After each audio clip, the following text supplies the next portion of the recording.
Rahim. Welcome to my YouTube channel. आज हम pharmacology में लास्ट लेक्चर वैक्सीन को डिस्कस करने जा रहे हैं।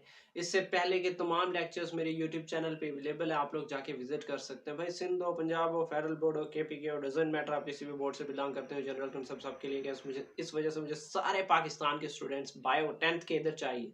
ओके, और उसके अलावा यार असाइनमेंट्स चाहिए तो भी मैसेज करो। आपको क्वेश्चन एसएलओ बेस्ड क्वेश्चन चाहिए तो भी टेक्स्ट कर सकते हैं। इंस्टाग्राम पे भी मुझे फॉलो कर सकते हैं, यूट्यूब पे भी मुझे फॉलो कर सकते हैं, मेरे सेकंड चैनल पे फॉलो कर सकते हैं, इवन आप फेसबुक पे भी मुझे फॉलो कर सकते हैं। इवन नेक्स्ट चीज़ ये है कि यार व्हाट्सएप चैनल भी ज्वाइन कर सकते हैं। ये सारी फैसिलिटीज 10th वालों के लिए यार, मर्जी आ गई आप लोगों की, बस छोड़े। ओके, तो देखो आज हम डिस्कस करने जा रहे हैं वैक्सीन को। वैक्सीन एक्चुअली ऐसा समझ लें कि एक मतलब डेड जर्म समझ लें, जो कि हम पर्सन की बॉडी में इंजेक्ट करते हैं और इन रिस्पॉन्स पर्सन की बॉडी क्या करती है, रिएक्ट शो करती है। ओके, अब ये चीज़ हम बाद में पढ़ेंगे कि उस वैक्सीन को हम एंटीजेंस के तौर पर कंसीडर करते हैं और उनके रिस्पॉन्स में एंटीबॉडीज प्रोड्यूस होती हैं। ओके, तो चलें इस चीज़ को डिस्कस करते हैं। सबसे पहले वैक्सीन की डेफिनेशन है कि आ मटेरियल कंटेनिंग वीकेंड और किल्ड पैथोजेंस, मतलब इसमें वीकेंड या कमजोर या फिर किल्ड पैथोजेंस मौजूद है, मरे हुए पैथोजेंस जिनको मार दिया गया, ऐसे पैथोजेंस मौजूद है। Okay, and is used to produce immunity to a disease. अब डिजीज के अगेंस्ट इम्यूनिटी प्रोड्यूस करती हैं। अच्छा, कैसे? By stimulating the production of antibodies, antibodies को प्रोड्यूस करके। ओके, अब इसकी डेफिनेशन ये है कि वैक्सीन एक ऐसा मटेरियल है जिसमें डेड या वीकेंड पैथोजेंस मौजूद होती हैं। अब ये इम्यूनिटी को स्टिमुलेट करती हैं। अब वो भी कैसे? कि एंटीबॉडीज को प्रोड्यूस करके इम्यूनिटी को स्टिमुलेट करते हैं। ओके, मुतहर्रिक करते हैं, एक्टिवेट कर देते हैं। ओके, अब नेक्स्ट क्या है? मोड ऑफ वैक्सीन एक्शन, कि भाई वैक्सीन किस तरीके से वर्क करता है। वैक्सीन तो पढ़ लिया, अब वो वर्क कैसे करता है। देखो दो चीजें हैं। मैंने कहा था कि उस वैक्सीन या डेड पैथोजेंस के ऊपर स्पेसिफिक एंटीजन, स्पेसिफिक फैक्टर्स या स्पेसिफिक प्रोटीन मौजूद होते हैं जिसको हम नाम देते हैं एंटीजन का। ओके, कि pathogen contain special proteins called antigens. क्या मौजूद होती हैं? एंटीजेंस मौजूद होती हैं। अब when entered into the body of patient stimulate the production of antibodies। जब वो एंटीजेंस बॉडी में इंटर होती हैं, ब्लड में इंटर होती हैं, तो वहां जाके ये एंटीबॉडीज की प्रोडक्शन को स्टिमुलेट करवा देते हैं। ओके, अब नेक्स्ट क्या चीज है यहाँ से? इस सारे चीजों का मकसद क्या है? कि भाई इम्यूनिटी लाना है। क्या लाना है? इम्यूनिटी लाना है। अब इम्यूनिटी क्या है? कि ability of body to define itself against infectious agents. बहुत सारी इन्फेक्शियस एजेंट्स हैं, अब उनके रिस्पॉन्स में क्या करना है कि बॉडी ने हेल्दी, मतलब ये कि इम्यूनिटी गेन करना है, प्रोटेक्शन गेन करना है, ठीक है, या क्या करना है कि डिफेंड करना है खुद को आने वाले जर्म वगैरह से। ओके, अब नेक्स्ट क्या चीज है कि antibodies bind to the pathogens and destroy them. अब यही एंटीबॉडीज पैथोजेंस के साथ बाइंड करती हैं और इन रिजल्ट उनको तबाह कर देते हैं। ओके, एंड अब क्या है कि अब भाई ये काम तो हो गया। अब मेमोरी सेल्स भी होते हैं। यहाँ पे बड़ा शार्ट आपकी बुक में लिखा हुआ है, लेकिन आप लोग पढ़ोगे कि यहाँ पे मैंने लिखा है इस चीज को, मैं आगे चलो बता देता हूँ कि अब बी मेमोरी सेल्स भी होते हैं। यहाँ सिर्फ मेमोरी सेल्स है, तो बी मेमोरी सेल्स ऐसे भी होते हैं कि जो क्या करते हैं कि produced which remain in the blood, blood में रहते हैं and provide protection against the future infection. ठीक है, इंजेक्शन, ये इंजेक्शन लिखा हुआ है, ये इन्फेक्शन ही है, ठीक है, सॉरी। ओके, अगर फ्यूचर में कोई इन्फेक्शन हो जाए तो उसको क्या करती है कि प्रोटेक्शन प्रोवाइड करती है इन फ्यूचर। मतलब ये कि सारा डाटा, सारा वाकया क्या स्टोर्ड है, अगर फ्यूचर में कोई ऐसा सीन हो गया तो ये क्या करेंगे, फौरन लड़ पड़ेंगे। ओके, अब लिम्फोसाइट्स, ठीक है, जो कि आपकी इस इम्यूनिटी में, पूरे इम्यून सिस्टम में क्या इन्वॉल्व होते हैं, लिम्फोसाइट मेजर इनका फंक्शन है, इन्वॉल्व होती हैं। अब इन लिम्फोसाइट्स की दो टाइप्स है। एक है टी लिम्फोसाइट्स। टी लिम्फोसाइट्स का क्या काम है कि ये डायरेक्टली किल करता है, किल द पैथोजेंस। ठीक है, कि ये पैथोजेंस को, असल में मैं थोड़ा करीब होके मतलब ठहरता हूँ तो उस वजह से क्या होता है कि ये थोड़ा रेज हो जाता है।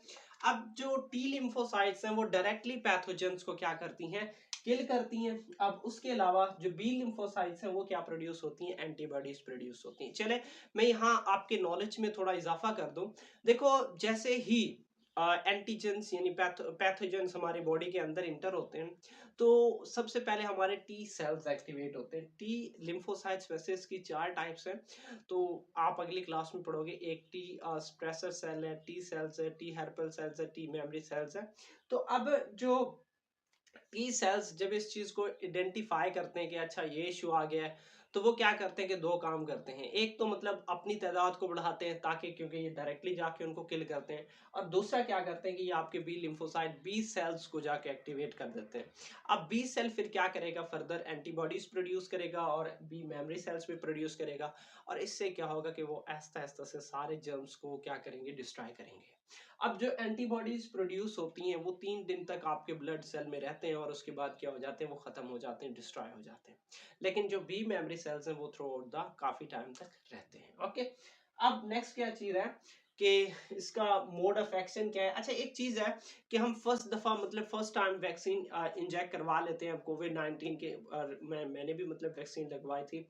फर्स्ट वैक्सीन लगवाए, फर्स्ट डोज जिसे कहते हैं, पहली खुराक का मैसेज भी आया था। आई होप आप लोग तो शायद आप लोगों ने ना लगवाया हो, ठीक है, को के पहली पहली खुराक भाई ली है, फिर उसके बाद महीनों बाद दूसरी खुराक ली है।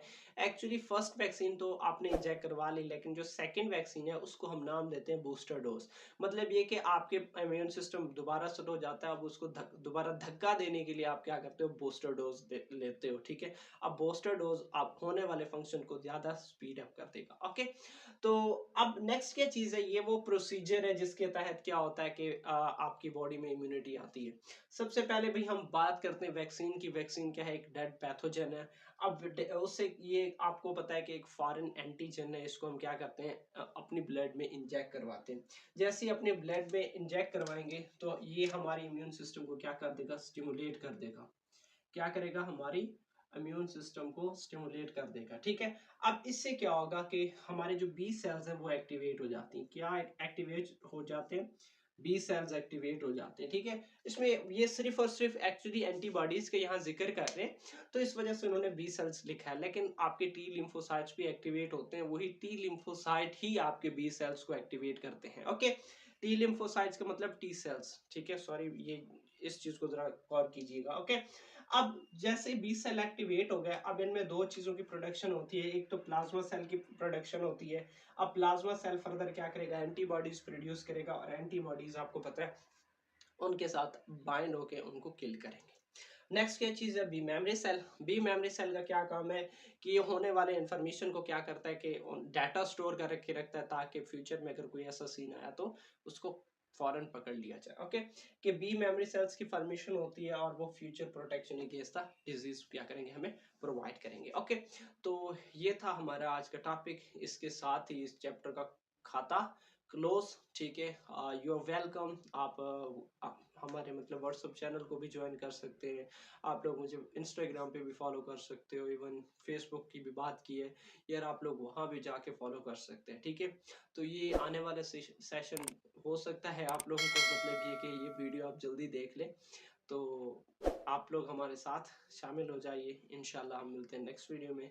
नेक्स्ट वीडियो, हाँ, इंशाल्लाह मिलते हैं, कोई क्यों नहीं मिलेंगे, ज़रूर मिलेंगे, ठीक है।